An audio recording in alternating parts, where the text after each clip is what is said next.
in about 90 minutes. My body went into cardiac arrest and I collapsed on the bathroom floor. And all of a sudden, I found myself outside of my body, very frantic, very scared, going, what the hell is going on? As I left my body, my grandfather Russell, who passed away probably when I was about 2 or 3 years old. When I was growing up, he always called me Marcus Aurelius. So he said, Marcus Aurelius, you're going home. And I didn't know what that meant. I really didn't. Then there was a large light that opened up that they talk about. You hear like the celestial choir or the Bible. It's just hard to describe in words. Russell was with me and he kind of guided me to this place.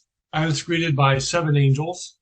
They were female in appearance. They were about 14 feet tall, and there was like the hologram of my life. Anyone who's had a near-death experience will tell you that it's not that you're judged, it's not that you're punished, but there is a life review, and there is a discussion of kind of where you got it right, kind of where you didn't get it so right, what things you need to work on.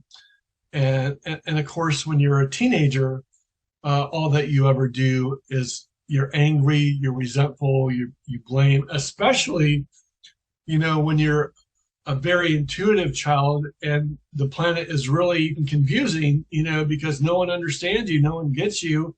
And so, they address those feelings, they address that experience. But most importantly is that they ask you this one question. Anytime that you're angry, resentful, or blamed, or you blame other people, they ask, how does that relate to love? And everything in our life is about love, your ability to give your love away.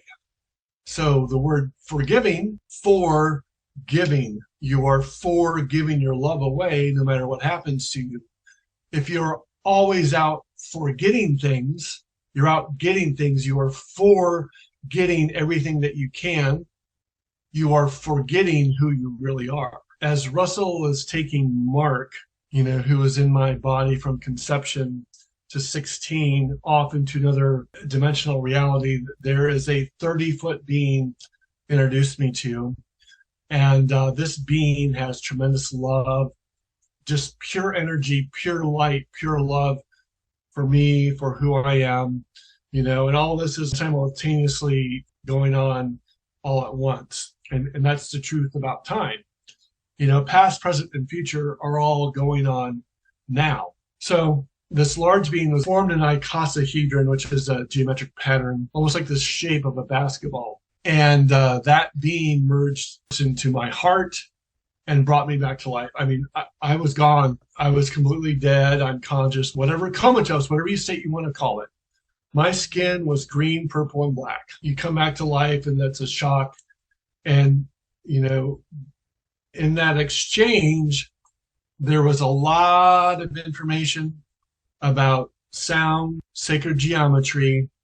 I cannot even begin to tell you all the shapes, all the information that was given to me about sacred geometry, sound, frequencies, and tones, and things like that. And then they were very specific about the caste system, a priesthood called Melchizedek.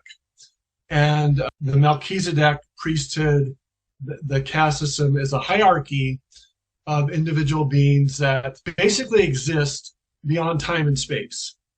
And that 30-foot being came down and tells a story about coming down through the realities